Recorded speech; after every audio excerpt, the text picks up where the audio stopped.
we've seen the flags, we've seen the outward bigotry. Tonight, the truckers' occupation of downtown Ottawa has this group closing its doors. We think the bad old days of governments unilaterally acting and just doing whatever they want without explaining themselves is, should be in the historic wastebasket.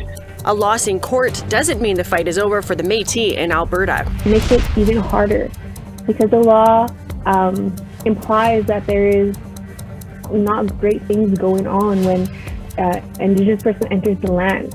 And unlikely partners struggle to uphold a treaty right.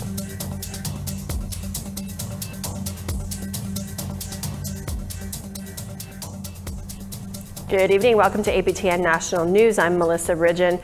Victory this week for First Nations in Quebec. According to a recent ruling by the Canadian Human Rights Tribunal, discrimination played a part in the underfunding of a regional police force in a northern Innu community. Mastoyache is about 300 kilometers north of Quebec City. Leaders there filed a complaint with the tribunal in December 2020, saying the underfunding of the community's police force was complicating service delivery. In their late January ruling, the tribunal agreed the federal government discriminated against the police force. Canada now has 30 days to appeal the decision, and a second hearing will be held to determine corrective measures. Nous espérons que ces réparations se traduisent notamment par un changement dans la méthode de financement afin d'assurer la pérennité de notre sécurité publique et pour pouvoir offrir des services policiers égaux aux autres instances policières. The communities cannot compete with the packages that other police services offer. So that's discrimination right there. So I think there are many other examples that communities could provide. Organizations that help vulnerable people are speaking out against the ongoing occupation of Ottawa's downtown core. A group of anti-COVID protesters say that it's impacting the services that they deliver to clients, that those protesters are blocking the way of that. APTN's Fraser Needham explains. This week, Tungasavik Inuit issued a press release saying it is time for the Ottawa's anti-vaccine protest to stop, because it is affecting the health, emergency housing, and food services they provide. Ottawa's Youth Services Bureau also sent out a similar statement. Darren Graham says they have never had to close the doors of their drop-in centre, but that changed last weekend. We've never had to close the doors for this kind of extended period of time. And really the reason and the rationale behind it was because we could not guarantee the safety of the clients that come to access their services. We didn't want to draw them into a space that seems very unsafe. The Freedom Convoy's leaders have repeatedly stated it is open, tolerant, and welcoming to everyone. But Graham says this is simply not the case.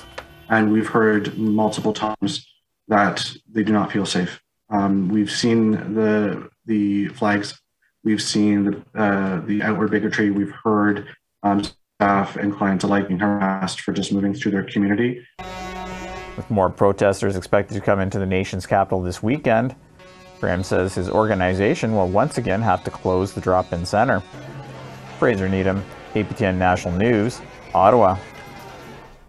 In Alberta, a leader of the Athabasca Chippewa First Nation says the ongoing blockade at the Alberta-US border shows a double standard when it comes to Indigenous protests. As the blockade in Coutts, Alberta continues, Chief Alan Adam believes protesters would have been arrested had they been Indigenous. In 2020, the provincial government passed a Critical Infrastructure Defence Act preventing protests from blocking critical infrastructure.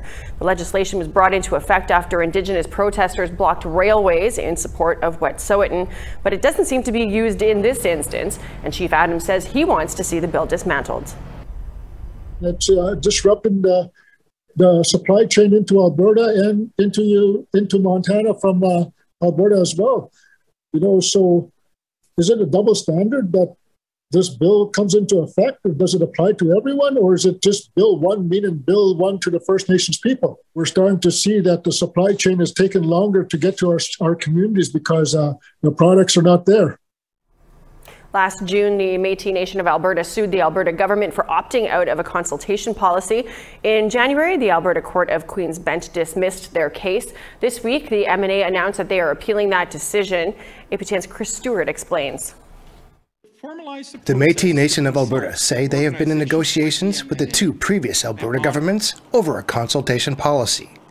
And a tentative agreement was made with the then NDP government. Shortly after coming into power in 2019, the MNA Indigenous Relations Minister Rick Wilson issued them a letter cancelling the agreement with no reason why given. In June of 2021, the Metis Nation of Alberta sued the Alberta government to get back to the table and draft a consultation policy. Alberta deliberates endlessly on whether to consult with Métis communities using a case-by-case approach that is tangled in red tape and that Alberta's own bureaucrats have admitted does not work. This is systemic racism in action. The MNA challenged the minister's decision on the basis of, if there's a duty to negotiate, at the very least, you have to inform the Indigenous group that you're negotiating with why you're ending the negotiations. The MNA literally had to sue in order to get access to the secret internal documents that set out the rationale for why Alberta decided to do a 180 turn. In January, the Alberta Court of Queen's Bench concluded that the province had met its obligations, and they did not need to pursue a consultation policy. Unfortunately, the lower court said they disagreed with Alberta in relation to whether there was a duty to negotiate. They said, yes, Alberta and the MNA were negotiating, but the judge went on to find that what was done met the obligation. The MNA are appealing to the Alberta Court of Appeal. They say the government must explain why the policy was cancelled and come back to the table. In the age of reconciliation, we think the battle days of governments unilaterally acting and just doing whatever they want without explaining themselves is, should be in the historic wastebasket. And this case is about the duty to negotiate and what it requires in order to uphold the honor of the Crown. The press secretary to the Indigenous Relations Minister, Adrian South, issued a statement which reads in part, Alberta's government values its relationship with the Métis as shown by our support of affordable housing projects, cultural outreach for Métis Crossing, ongoing supports during the pandemic, and continuous engagement with Alberta's Métis peoples since forming government in 2019. As this is currently before the courts, we cannot comment further on this matter. Chris Stewart, APTN National News, Edmonton.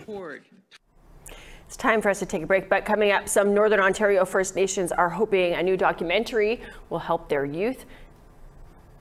We have the rolling hills, we have, our own sacred teaching sites where we intend to have bigger events for our kids.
The Saskatchewan government's new trespass to property law requires anyone wanting to access private property to hunt or fish to get the owner's consent. But some Indigenous hunters and farmers say that the law is unfair and it actually could be dangerous. APTN's Leis Artisan explains. Autumn Baptiste is a member of a grassroots group of hunters, farmers, and other landowners called the Treaty Land Sharing Network.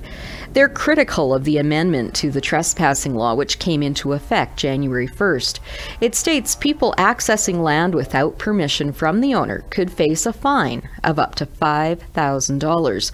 Baptiste says the legislation criminalizes Indigenous people for exercising their right to hunt, and adds a level of fear because her cousin was Colton Bushy, who was shot and killed by a farmer when he and a group of friends went onto his property. The farmer was charged with murder and manslaughter, but was acquitted in 2018. For me, the history is my late cousin Colton Bushy.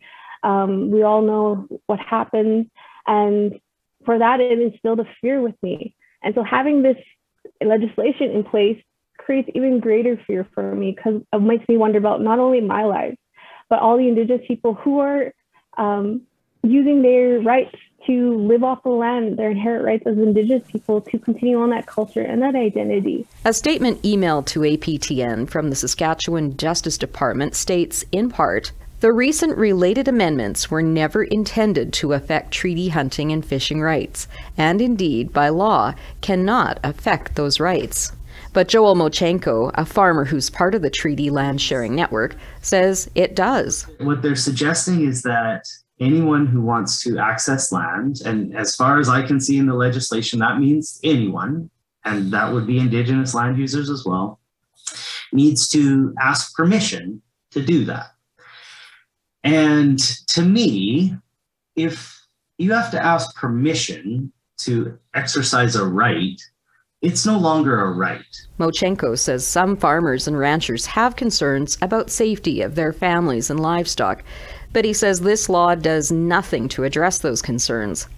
For Autumn Baptiste, the government should have done more to consult with Indigenous people. It makes it even harder because the law implies that there is not great things going on when an Indigenous person enters the land. And so it creates more of a tension between relationships. The network says its role is not to lobby the government, but it will continue its work, building partnerships between Indigenous people and landowners. Leanne Sanders, APTN National News, Saskatoon.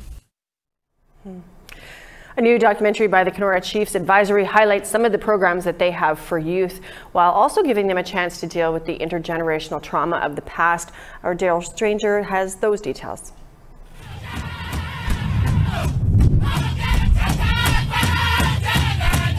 The Journey Home is a documentary that touches on past harm First Nations people and communities have faced, while exploring programs and services offered today to help ensure the survival of the Anishinaabe way. The Kenora Chiefs Advisory hopes the film will also help youth to heal from the intergenerational trauma. And we work with them through the trauma they've experienced in their life. We help guide them to, setting themselves goals of where they want to go, for people to know, and giving them, like I say, opportunities just to have fun. There's so much sorrow in our First Nation communities. We all know that, and a lot of crisis after crisis after crisis happens in our communities. Youth need to have some fun. The short film highlights a youth and family wellness camp that is accessible by all the communities that purchased it in 2021. We have the rolling hills, we have, our own sacred teaching sites where we intend to have bigger events for our kids. We have areas identified for our elders, areas identified for specific teachings with our, whether it be, the traditional ceremonies, everything from top to bottom. And that space is true healing. Started in 1995, the Kenora Chiefs Advisory is an alliance of 9 independent First Nations within the western region of Ontario. An Elders Council, Youth Council, and the communities collaborate on initiatives. Their mandate is to provide programs and services to First Nations in the field of health, education, and social services. We need these We need people to know that we are here. We are not going anywhere. We know what we're doing, and we know how to participate, focus, and take care of our most valuable resource, which is our children. Build them up, make them strong. We know what works, what hasn't worked, and sit back and listen. Sit back and take notes. Sit back and learn from what we know is best. A horse-based therapy program, land-based healing, and a variety of sports are just a few examples of the programs offered. Daryl Stranger, APTN National News, Winnipeg. We really need to look at ourselves. In Nova Scotia, the Migmar are out on the ice fishing, trying to catch a favorite dish. APTN's Angel Moore has a preview of what they're up to. I'm here on the north shore of Nova Scotia, ice fishing for eel with two fishers from Pictou Landing First Nation as they fish for food to feed their families.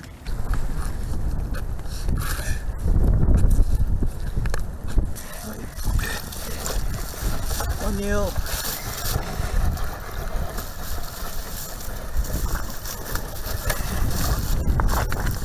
Supper. I'll tell you more about this story in the very near future.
Welcome back. It's time now for our photo of the day. Today's pick comes to us from Barb Hart in Enterprise Northwest Territories. That's just north of the border with Alberta. The coming hopes of the spring bring out the lights of the night. Never stops amazing me, says Barb. You can send us your amazing photos to share at aptn.ca for a chance to be our next photo of the day. Here's tomorrow's weather now. To the east coast, we've got 9 and showers for St. John's, -8 and snow expected for Halifax. Nookshwack -29 and flurries for you in La Grande River -25. Saguenay sunshine -17. Montreal rain -12. 13 for North Bay and sunny skies there. Snow for Sault Ste. Marie -9. Snow for Sioux Lookout -16. -23 in Big Trout Lake and snow there too. Sunshine for Puckatawagan and -25, -25 but cloudy in Thompson. Snow and -15 for Winnipeg and Brandon. 0 and snow for Swift Current, 1 and snow for Saskatoon. -21 in snow for Buffalo Narrows, sunshine, and -27 in Stony Rapids. Fort Chip, -20 and snow there, 2 and sunshine for Grand Prairie. Snow and 3 degrees for Edmonton and Red Deer. 6 and sunny for Campbell River and Penticton. -12 in snow for Fort Nelson, 5 and sunshine for Prince George. -21 in snow for Dawson City, -35 in snow for Old Crow. Mix and sun and cloud, and -24 for Yellowknife, -11 and cloud for Fort Leard and Trout Lake, -34 for Fort McPherson and Inuvik, but sunny skies. -35 and sunny for Baker Lake and Chesterfield. Igloolik, -28 and snow, -33 and snow for Pangerton.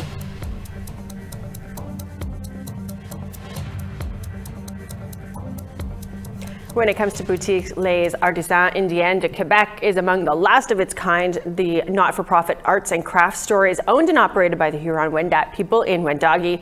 For more on that, here's Shushan Bacon in a story translated by Lindsay Richardson. Bonjour Michel! Hey, oui! Oh, je suis contente! Re-bienvenue chez nous! Les Artisans Indiens du Québec is the kind of place that has a following. If you're a First Nations artisan, you'll find much of what you need here. Leather, fur, feathers, and of course, beads. Lots and lots of beads. Elle a été fondée en 1974. C'est issu d'un programme du ministère des Affaires indiennes à l'époque qui visait à soutenir tout le domaine socio-économique de l'artisanat autochtone au Canada. Alors, c'est un programme qui a été sur place pendant une vingtaine d'années et des corporations comme nous, il y en a ouvert à l'époque une vingtaine au Canada quand même. Et début des années 90, le gouvernement met fin à ce programme-là. Fait que les corporations comme ça ont tous fermé, sauf la nôtre. Ah bon, I have to shop là. Yves Picard is Huron-Wendat and is the Director General of the store. He credits his mainly Indigenous clientele across Canada for keeping the business going. According to Picard, about 70% of his clients are from outside Quebec, so all his employees have to be fluent in French and English. The Native Craft Supply, how can I help you? Among their repeat customers is none other than Michelle Odette, the Innu Canadian senator. Odette doesn't like to order over the phone or online. She needs to see and feel the material she buys. She became acutely aware of this when the store was closed for 6 months during the pandemic. Do you still have the wood là? La perle représente pour moi une histoire, un esprit, un être humain ou quelque chose, un moment dans ma vie. Et j'habite ici, j'habite dans cette région-là. Et avant la COVID, je venais folle ici. Je perdais tous mes sens parce que j'apprenais à perler et je voyais là, ce qu'il y avait. Au dos du médaillon, ben, on a des petites retailles qu'on conserve, fait que ça peut être... Au lieu de manger tout mon beau cul. Exactement, on a plein de petites retailles. Odette also appreciates the personalized advice that comes from employees who are First Nations, as well as their patience. Parce que j'ai besoin, soit parce qu'on nous a appris à observer, et à toucher, à sentir ou ressentir, ben c'est en venant ici, là, on me laissait faire. On me laissait là, taponner les sacs, quasiment les sentir, jouer avec les fils, brasser des affaires, ouvrir des tiroirs. Je vais t'en racheter parce que c'est avec ça que j'ai fait. But not everyone has the same needs as Odette. Trivial pelt, yes, of course. Do you want 1.5 inches or 2 inches? In a world where many do their shopping online, the store needs to compete. Là, c'est beau, ça. So Picard used the time off early on in the pandemic to get a website up and running. And so far, the little artisanal shop that could keeps on going. In 2 years, it will be their 50th anniversary. Je profite de l'occasion pour remercier encore toutes les communautés du Québec et du Canada. Et on vous invite à venir nous voir, venir voir nos produits. On est toujours là pour desservir notre clientèle privilégiée, qui sont les Premières Nations du Québec et du Canada. A story by Shushan Bacon, APTN National News, Wendake, Quebec. Tonight on APTN Investigates, Brittany Guillo brings us part 2 of Missing and Murdered Indigenous Men. Last week, she met the families of 3 victims near the Highway of Tears. This week, she takes her investigation to Manitoba, and she joins us now to discuss both stories. Brittany, thanks for joining us. So tell us a little bit about, for people who didn't maybe see part 1 or did see part 1 and need a little bit of a recap, what happened last week, and then get into what we're going to see tonight. Yeah, for sure. So thanks for having me on. So in part 1, we looked at the Highway of Tears out in Prince George, BC.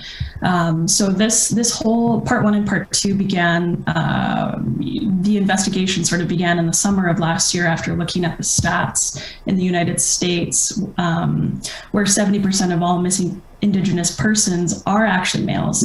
And so this really stood out to me as something worth digging into. And so what I did was I compiled all the information I could find on missing and murdered Indigenous men and boys through different, open source data.